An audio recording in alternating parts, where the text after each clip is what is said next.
You ask Tiger to solve. This deals with linear equations with one unknown. The final result is t equals 31.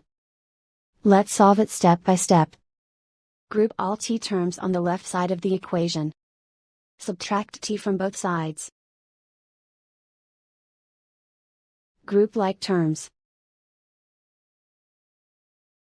Simplify the arithmetic.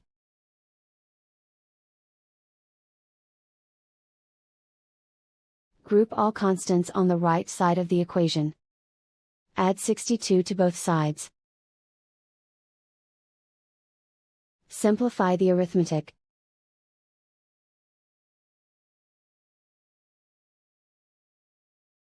Isolate the t. Divide both sides by 2. Simplify the fraction. Find the greatest common factor of the numerator and denominator. Factor out and cancel the greatest common factor. And so the final result is t equals 31.